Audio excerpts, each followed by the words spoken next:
The cameras were rolling. The audience sat in their usual arrangement, some leaning forward, others with arms crossed, all watching the stage with that familiar mix of curiosity and judgment that comes with being part of a Dr. Phil taping.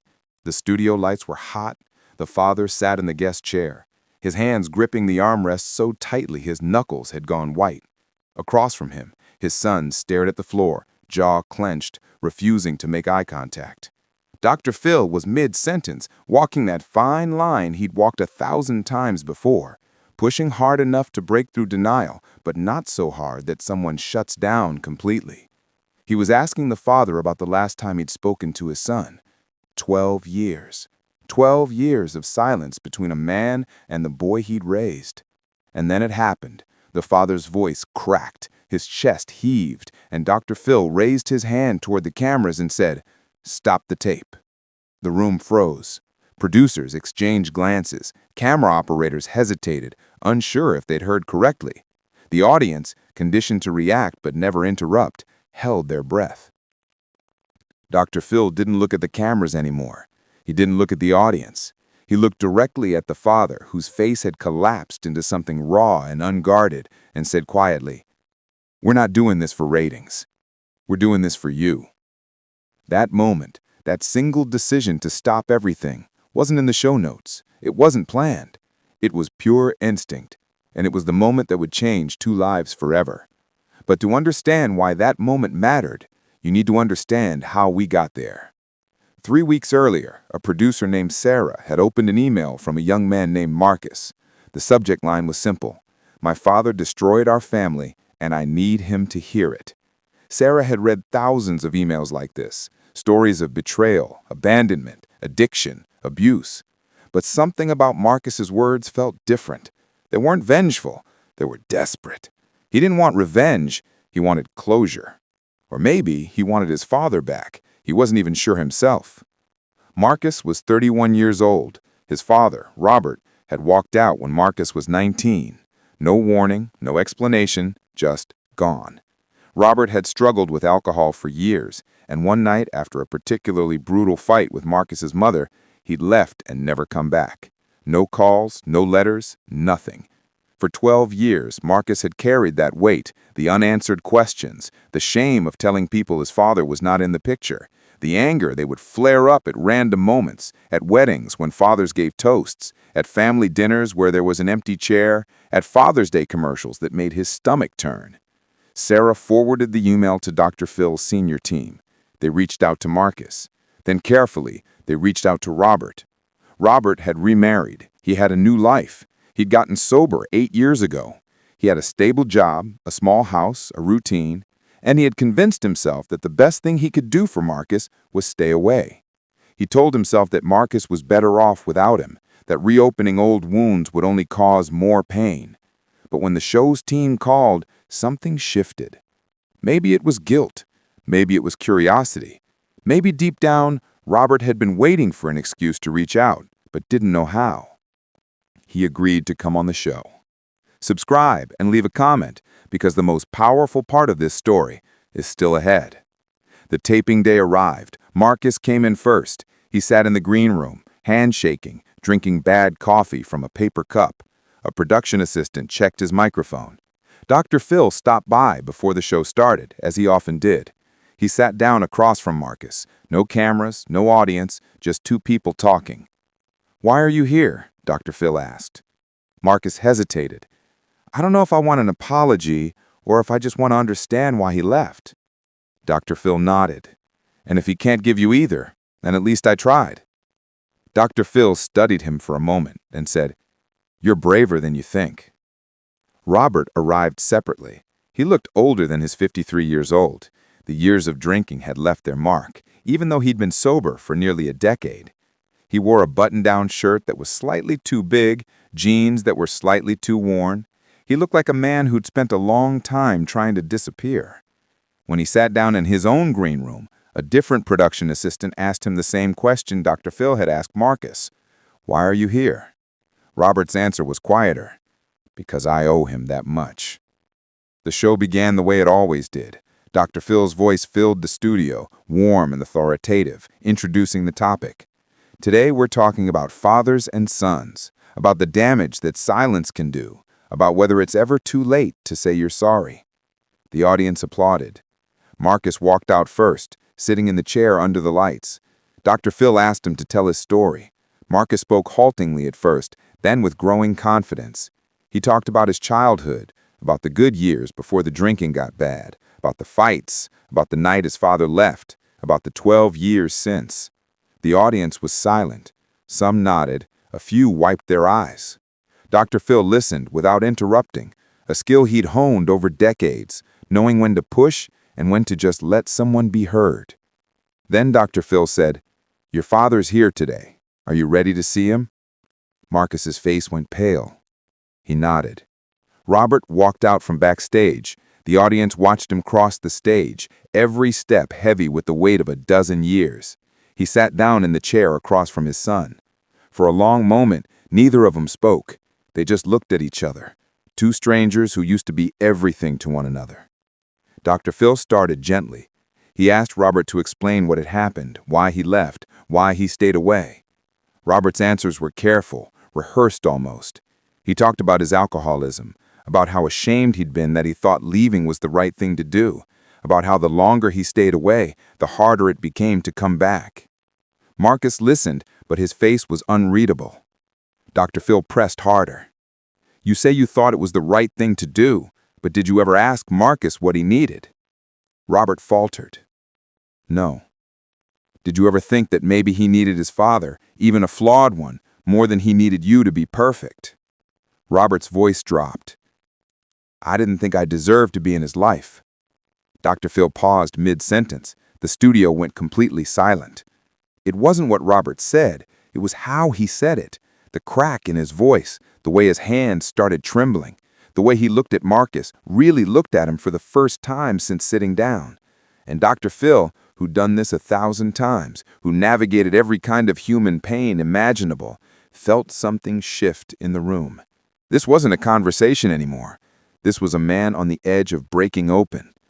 Dr. Phil raised his hand toward the cameras and said, "Stop the tape."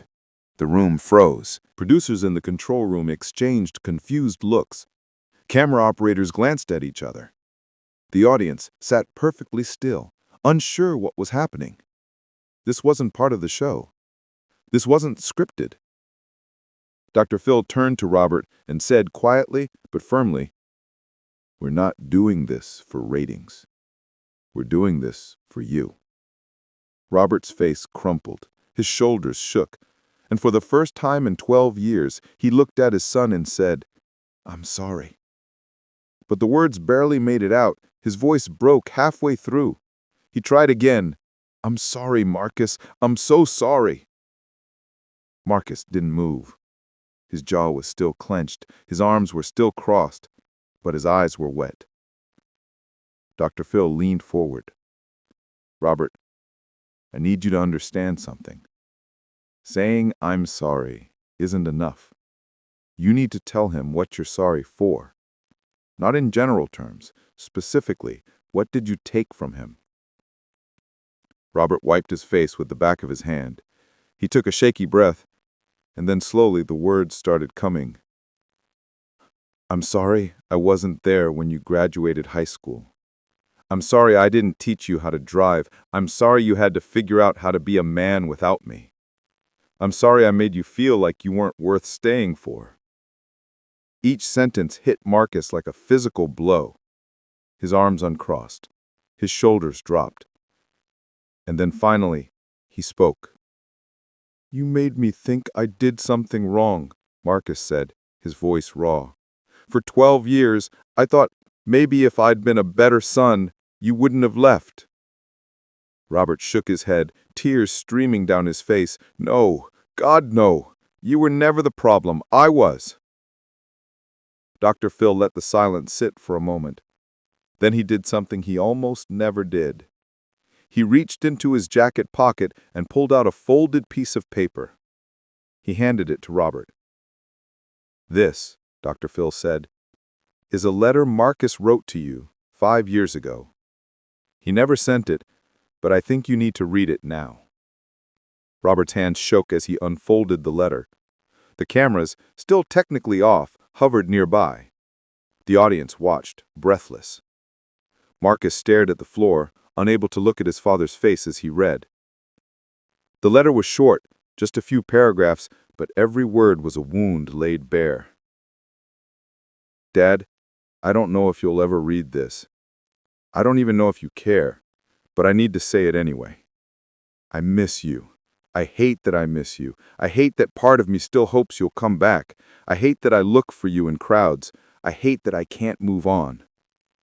But more than anything, I hate that I don't know why you left. Was it me? Was it Mom? Was it just the drinking?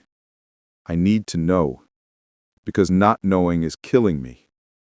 If you ever get this, just tell me why. That's all I need. Marcus. Robert finished reading. He folded the letter carefully, hands still shaking, and placed it on his lap. He looked at Marcus, and for the first time, there was no defensiveness in his expression, just raw, unfiltered pain. I got sober 8 years ago, Robert said quietly. And every single day since, I've wanted to call you, but I didn't know what to say. I didn't think you'd want to hear from me. I thought I'd done too much damage.